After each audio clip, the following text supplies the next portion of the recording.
Je vais commencer par une petite histoire, un lait raconté par Marie de France, et il s'agit de Tristan et d'Iseult. Vous connaissez tous Tristan et Iseult, leur amour interdit, leur amour qui les a bannis, cet amour qui les lie à jamais parce qu'ils ont bu le philtre d'amour.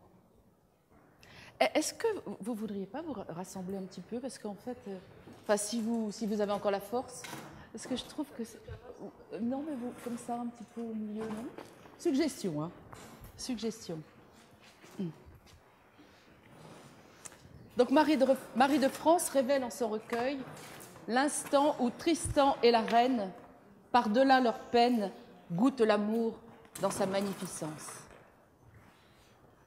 Belle amie, ainsi en advient-il de nous, ni vous sans moi, ni moi sans vous. Voici ce qu'a gravé Tristan. L'attachement de deux amants est comme l'enlacement du chèvrefeuille autour du coudrier. Quand ils sont mariés, ensemble, ils croissent à merveille, mais si l'on veut les séparer, le chèvrefeuille meurt et le coudrier tout pareil. Ainsi en est-il de Tristan. Tristan sans Iseult n'est plus que l'ombre de lui-même. Voilà 1 an que le roi Marc, l'époux de la reine Iseult, a découvert leur amour. Voilà pourquoi il a banni Tristan. Tristan a dû retourner au pays de Galles, son pays natal. Tristan ne peut plus vivre sans Iseult. Alors il décide de retourner en Cornouailles, le pays de la reine.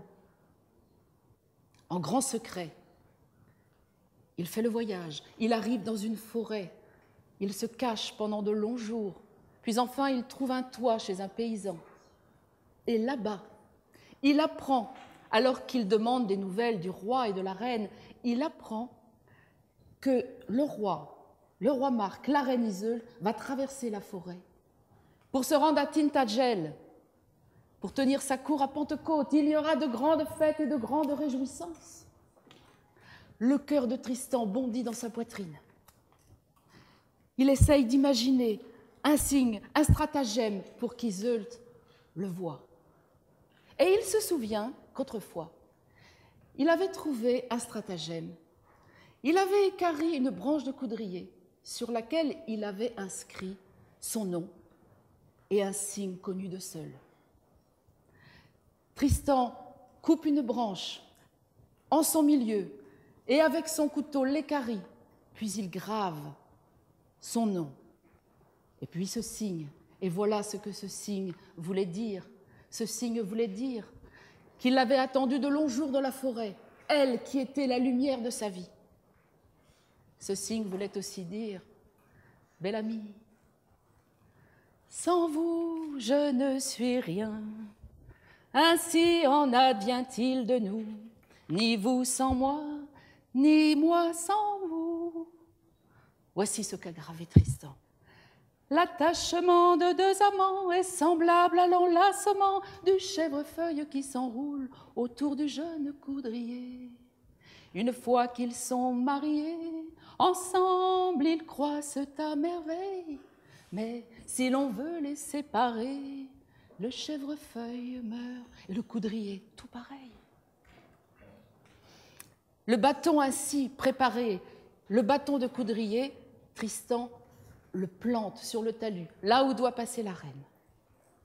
Mais voici que le sol tremble sous les sabots des chevaux. Il se cache et il attend. Il voit passer le roi Marc, puis la reine, et tous les barons, les chevaliers, ses anciens compagnons de guerre, d'armes. La reine pose les yeux sur le bâton de coudrier. Elle fait signe à tout l'équipage de s'arrêter. Elle dit qu'elle est très fatiguée, qu'elle a besoin de se reposer. Tous obéissent. Elle descend de son cheval. Elle fait appeler Branguienne, sa fidèle suivante, celle en qui elle a toute confiance. Puis elle s'éloigne sur le chemin, s'enfonce dans les taillis, et elle ne tarde pas à apercevoir Tristan. Tristan lui dit tout son désir. La reine ouvre ses bras. C'est un moment de bonheur parfait. Puis la reine lui dit la peine qu'elle a eue lorsque le roi Mar l'a bannie. C'était la faute d'une dénonciation, mais elle connaît un moyen de le faire revenir. Et voilà le moment de la séparation. Les larmes de Tristan coulent sur ses joues. Il la voit partir. Il la voit monter sur son cheval blanc. Il la voit s'éloigner. Puis il voit tous ses compagnons passer. Et lui seul reste dans la forêt. Et en souvenir de ce moment si parfait, Tristan, qui était aussi un musicien, un poète, a composé ce lait. Il l'a gravé à tout jamais.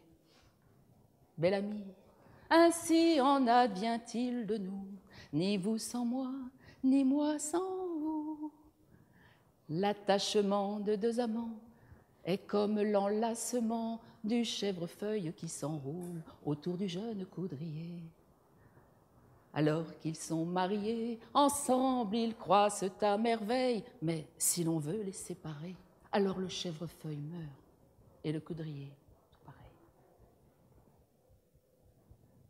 Voici ce lait qu'on appelle le chèvrefeuille en français et Gotelef en anglais.